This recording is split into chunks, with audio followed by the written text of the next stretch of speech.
Now, Energy and Electricity Minister Kgosientsho Ramokgopa has criticized anti-nuclear activists. This for using unscientific and emotive messaging to create what he calls a negative sentiment towards nuclear power in South Africa. The department had resolved to explore all technologies and fuel sources for their possible contribution to future energy security and sovereignty for the country. Business Day's energy writer Denene Erasmus joins us now with more insights on the future of SA's energy mix. Thank you so much for your time, Denene. I do understand that Ramokgopa has been speaking quite a lot in Austria this week and in Pretoria last week. What exactly has he vocalized and penned down on the nuclear power ambitions on South Africa in the past 2 weeks? So last week we had the first nuclear seminar in Pretoria, which Minister Ramokgopa said they hope will from now on become an annual event. And then earlier this week he was speaking at the International Atomic Energy Agency conference in Vienna. So I think that the message that we keep hearing from the minister is sort of in line from what we were hearing from the previous Minister of Energy, Minister Mantashe, is that procuring additional nuclear energy remains very high on South Africa's priority. And the government does see it as a crucial part of the energy mix as the country moves to decarbonize its energy sector. So this is really the message coming out. But I think what we are seeing is perhaps a bit more caution and wanting to really understand the market dynamics and what that would imply in terms of the costs. And the minister wanting to be very careful to make sure that whatever decision is ultimately reached in terms of a new nuclear build program in South Africa, that will be affordable for the country, but that it will also be exactly what the country needs as it starts introducing more renewable energies on its energy system. Was this caution then the main driver behind his withdrawal of the determination for nuclear procurement plans that were published in January?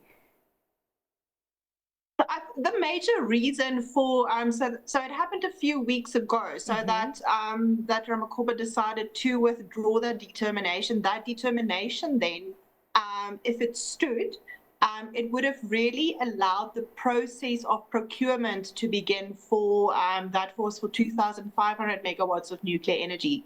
That was withdrawn because there was a pending court challenge from environmental activist groups, basically saying that the process followed by the National Energy Regulator, sort of to greenlight the determination to go ahead, did not include sufficient public participation, and that there were crucial pieces of information that was never shared with the public in order to properly really investigate and comment on that determination. So that was really the main driver. But I think now that this process has been restarted and there will be a new round of public participation, certainly now Ramokgopa will be looking at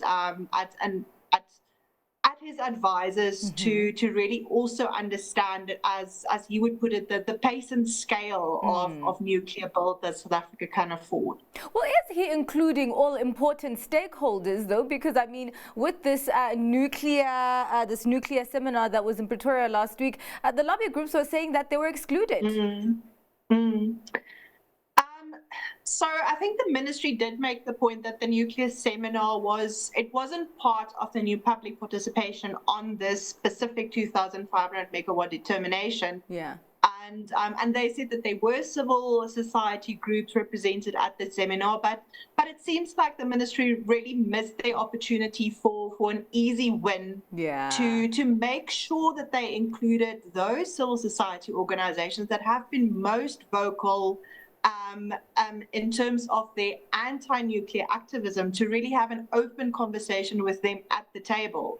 So yes, so I guess to an extent they believe that they are trying to be inclusive, but from the outside it certainly looks as if more can be done to include dissenting voices. All right. I do understand also that there have been some developments when it comes to the operation of Koeberg Unit 1. Just paint that picture for us. So we heard from the National Nuclear Regulator earlier this year that they agreed to Eskom's application to have the life of Kubik Unit 1. So it has 2 units, Unit 1 and Unit 2, and it agreed to have Unit 2's life extension approved, which will allow Eskom to run that unit for 20 additional years. Now, the same environmental activist groups that opposed the determination for the 2,500 megawatt new build, they are also now appealing that decision by the regulator to allow for that life extension of Kubik Unit 1.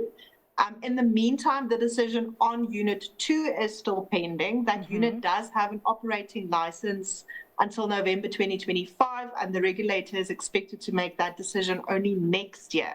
However, we are hearing rumors that it's likely that that extension might be for a shorter period, perhaps only 8 years. Yeah. Denene, does at this point the road to procuring new nuclear energy look bumpy? It's certainly bumpy, and I think what would make the process much easier especially from government side and for the ministry, is if processes such as the publication of the Integrated Resources Plan for 2023, if that can be completed and published before the process for determining new nuclear procurement starts, because that would provide a much clearer roadmap for what South Africa actually needs and can afford. All right. Well, thank you so much for your time and for your insights there, Denene. Appreciate it. That was Denene Erasmus, energy writer for Business Day.